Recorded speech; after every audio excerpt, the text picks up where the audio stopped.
Auzubillahiminash-shaytanir-rajim. Bismillahir-rahmanir-rahim. Assalamu alaikum dear first year. I hope that you will be fine. हमारा physical optics का chapter जो है वो start हो चुका है और आप इसको पढ़ते जाएं और अल्लाह ताला की कुदरत के ऊपर गौर करते जाएं कि किस तरह से अल्लाह पाक की ज़ात इन मामलात को कंट्रोल कर रही है। ठीक है, लाइट के जो फिनोमेनाज हैं, कैसे किसी सोर्स में से लाइट जो है वो निकलती है और स्प्रेड होती है और फिर जो है वो किस तरह से आगे प्रोपेगेट करती है। तो ये चीज़ें बग़ैर किसी के कंट्रोल के तो नहीं हो रही हैं। Definitely there is someone who is controlling all this phenomenas. Light के अंदर जो भी नेचर हम पढ़ते जा रहे हैं उसको किसी ने रखा है उसके अंदर। ठीक है, कल मैंने आप लोगों को एक बहुत अहम बात बताई थी और वो ये थी कि जब हमने लाइट की इंटरफेरेंस को स्टडी करना है, और इंटरफेरेंस क्या चीज़ है कि दो सोर्सेज हों जिसमें से सेम फ्रीक्वेंसीज़ की लाइट्स निकलें और वो सेम मीडियम में ट्रैवल करें, तो वहाँ पर जाकर फिर वो आपस में इंटरफेयर करती हैं। यानी कि जो मीडियम के पार्टिकल्स होंगे वो साइमल्टेनियसली डिस्टर्ब होंगे बाय बोथ द सोर्सेज। तो कुछ ख़ास किस्म के हमें जो है ना वो पैटर्न्स विजिबल होंगे। तो इसमें कुछ कंडीशंस हैं कि उन सोर्सेज के अंदर ये बातें अगर पाई जाती हों then they interfere, otherwise they can not interfere. उनके इंटरफेरेंस को फिर आप ऑब्ज़र्व नहीं कर सकते, मुश्किल होता है ऑब्ज़र्व करना। वो जो कंडीशंस फॉर इंटरफेरेंस हैं वो हैं कि एक तो हमारे पास जो है ना the interference beam must be monochromatic, यानी कि सिंगल फ्रीक्वेंसी की उसमें से जो है वो लाइट निकलनी चाहिए। ठीक है, अगर हमारे पास लाइट मोनोक्रोमेटिक ना हो तो इंटरफेरेंस तब भी होती है, लेकिन सिर्फ ये मसला होता है कि उस वक़्त उसको जो है ना मैथमेटिकली उसके लिए कोई रूल्स बनाना या उसके मतलब इनिशियली उसको स्टडी करना मुश्किल होता है। वरना आप ये देखें कि अगर आप कहीं पर जो है वो देखें कि सड़क वगैरह के ऊपर किसी जगह पे अगर पानी गिरा हुआ है और उसके ऊपर कोई ऑयल का ड्रॉप अगर गिर जाए, तो वहाँ फिर जब सनलाइट पड़ती है तो आप उसके अंदर 7 कलर्स, मुख्तलिफ़ तरह के जो जितने कलर्स लाइट में पाए जाते हैं वो सारे देखते हैं। ये एक्चुअली वहाँ पर इंटरफेरेंस का फिनोमेना और होता है। इसी तरह छोटे बच्चों की एक गेम होती है कि वो बबल के जो है वो सोप के बबल्स बना लेते हैं और फिर उनको अपने जो है ना वो हाथों के दरमियान में इस तरह से उसको स्ट्रेच करते हैं। उस फिल्म को, पतली सी जो फिल्म बनती है उसको स्ट्रेच करते हैं। तो ये भी जो फिनोमेना है इसके अंदर उसमें वो जब उनको 7 कलर्स नज़र आते हैं, this is happening because of the interference. और 7 कलर्स इसलिए नज़र आते हैं कि उस वो जो वाइट लाइट की हम इंटरफेरेंस देख रहे हैं तो वाइट लाइट के अंदर 7 कलर्स मौजूद है। ठीक है, अच्छा, दूसरी जो कंडीशन है इंटरफेरेंस की वो ये है कि the interferent beam of the light they must be coherent. Coherent beam होनी चाहिए। कोहेरेंट बीम हम किसको कहते हैं? ऐसी बीम जिसके जो वो दो अगर सोर्सेज में से निकल रही है तो या तो उनके दरमियान में फेज डिफरेंस ना हो या फिर एक कांस्टेंट फेज डिफरेंस जो है वो मेंटेन हो रहा हो। और फिर उसके बाद जो अहम बात ये है वो मैंने आपको ये बताई थी कि लाइट के केस में इंटरफेरेंस कोहेरेंट सोर्सेज लेना बड़ा मुश्किल होता है कि हम ये कहें कि हम दो अलग अलग सोर्सेज लें और वो हों भी आपस में coherent, it is very difficult. और उसका रीज़न ये है कि लाइट जो किसी सोर्स में से निकलती है वो बर्स्ट ऑफ एटम्स होते हैं और वो एक रैंडम फिनोमेना होता है। किस वक्त कोई एटम जो है वो बर्स्ट ऑफ लाइट को फेंके, किस वक्त ना फेंके, आप कोई बंदा इसको कंट्रोल नहीं कर सकता। तो लिहाजा इसका एक आसान हल जो है, जो कि आज हम एक्सपेरिमेंट पढ़ेंगे भी, वो ये है कि हम एक सोर्स को दो पार्ट्स में डिवाइड करेंगे।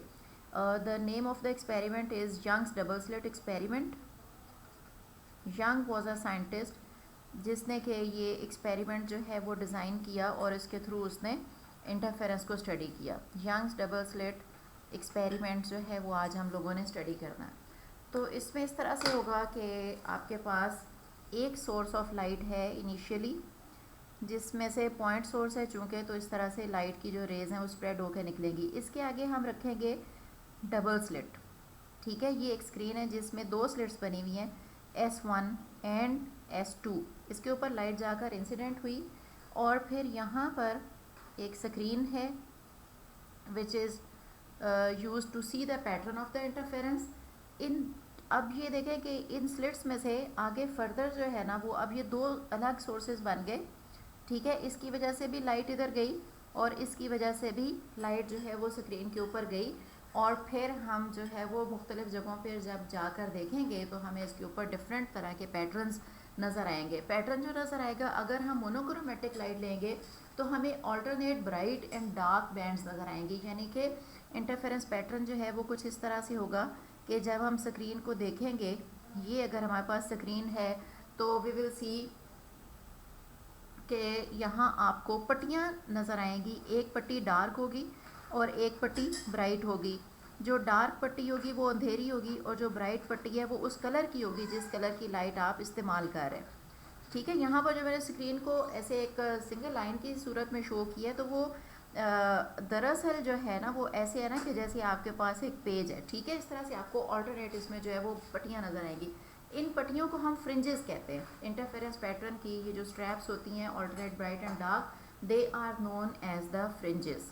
अच्छा, उसके बाद मैं आपको एक और इसमें जो बनाकर दिखाती हूँ डायग्राम, उस ये देखिए, ये वाली डायग्राम जो है ये आपको बता रही है कि कैसे दो sources they are doing the interference. ठीक है, ये हमारे पास वेव फ्रंट्स हैं, प्लेन वेव फ्रंट्स जो कि एक स्लिट के ऊपर इंसिडेंट हुए और यहाँ से फिर ये सफेरिकल वेव फ्रंट्स की शक्ल में बाहर आए।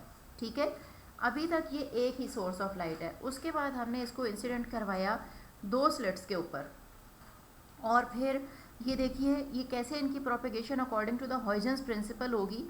एक ही वेव फ्रंट है ये वाला वेव फ्रंट, ठीक है, जिसको कि हम लोगों ने इसमें से दो मुख्तलिफ जगहों से जब पास किया तो it is divided into two wave fronts. As we know that according to the Huygens principle, every point on the wavefront will act as a source of the secondary wavelets. तो वो आगे को प्रोपेगेट करेंगे। अब ये इस तरह से आगे को प्रोपेगेट कर रहे हैं। अब आप ये देख रहे हैं कि कुछ जो पॉइंट्स हैं उनके ऊपर क्या होगा, ये देखिए ये पॉइंट्स ऑफ इंटरसेक्शन है। ठीक है, तो यहाँ पर मैं आपको एक फिगर इसकी बनाकर दिखाती हूँ कि अगर हमारे पास इस तरह से सफेरिकल वेव फ्रंट्स जो है ना एक सोर्स में से निकल कर आगे जा रहे थे, इसके आगे मैंने डबल स्लिट रखी जिसकी वजह से जैसे ये देखिए ये वाला जो वेव फ्रंट है अब ये डिवाइड हो गया दो पार्ट्स में। एक पार्ट वो जो कि स्लिट नंबर S1 में से निकल रहा है, दूसरा वो जो कि S2 में से निकल रहा है। ठीक है, अच्छा, फिर इसमें आपको पता है कि अगर मैं क्रेस्ट और ट्रफ की बात करूं तो वेव की जो प्रोपेगेशन होगी वो किस तरह से होगी, एक क्रेस्ट आगे जाएगा, उसके पीछे ट्रफ जाएगा, फिर क्रेस्ट होगा, फिर ट्रफ होगा। दोनों सोर्सेज में से इसी तरह से प्रोपेगेशन होती चली जाएगी। ठीक है, सपोज़ कि हम ये कहते हैं कि जो हमारे पास सारे ब्लैक कलर्स हैं दे आर द क्रेस्ट्स, ठीक, और जो ट्रफ हैं उनको मैं एक डिफरेंट कलर के साथ ड्रॉ करूँगी। ठीक है, यहाँ पर हमारे पास स्क्रीन है टू सी द पैटर्न और इनके बीच में जो है वो ट्रफ भी लाई कर रहे हैं, ऑल्टरनेट होते हैं crest and trough. Now you will see that at some points you will get crest over crest and at some points you will get trough over trough. ठीक है, for example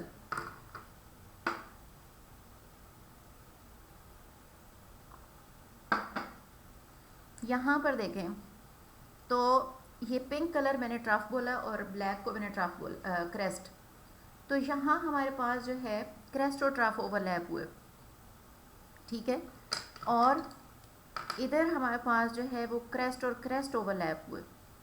ठीक है, इधर ट्रफ और trough overlap हुए और यहाँ देखें क्रेस्ट और ट्रफ ओवरलैप हुए। इसी तरह से आप यहाँ देख सकते हैं कि क्रेस्ट के साथ क्रेस्ट ओवरलैप हो रहा है, यहाँ देखिए ट्रफ के साथ ट्रफ ओवरलैप हो रहा है। There are so many points जिनमें से चंद एक मैंने मार्क किए हैं। ठीक है, जिनको मैंने पिंक मार्क किया है वहाँ आप देख सकते हैं कि क्रेस्ट ओवरलैप्स द क्रेस्ट, ठीक है, या trough is overlapping the trough. और जिनको ब्लैक से मार्क किया है वहाँ क्या हो रहा है, crest overlaps the trough and vice versa. ठीक है, अब बात ये है कि ये वाले जो पॉइंट्स होंगे जहाँ क्रेस्ट और क्रेस्ट ओवरलैप करेंगे या ट्रफ और ट्रफ ओवरलैप करेंगे, इन पॉइंट्स को हम कहेंगे पॉइंट्स ऑफ कंस्ट्रक्टिव इंटरफेरेंस। ये वाले पॉइंट्स कहलाएंगे पॉइंट्स ऑफ कंस्ट्रक्टिव इंटरफेरेंस, वो इसलिए कि एक वेव की वजह से भी जो पार्टिकल्स हैं वो क्रेस्ट ले रहे हैं, दूसरी की वजह से भी क्रेस्ट ले रहे हैं, यानी कि दोनों जो डिस्प्लेसमेंट्स हैं, दोनों वेव्स की वजह से डिस्प्लेसमेंट्स एक दूसरे को सपोर्ट करेंगे। एक की वजह से भी मीडियम के पार्टिकल्स ऊपर उठाए जाएंगे, दूसरी की वजह से भी ऊपर उठाए जाएंगे,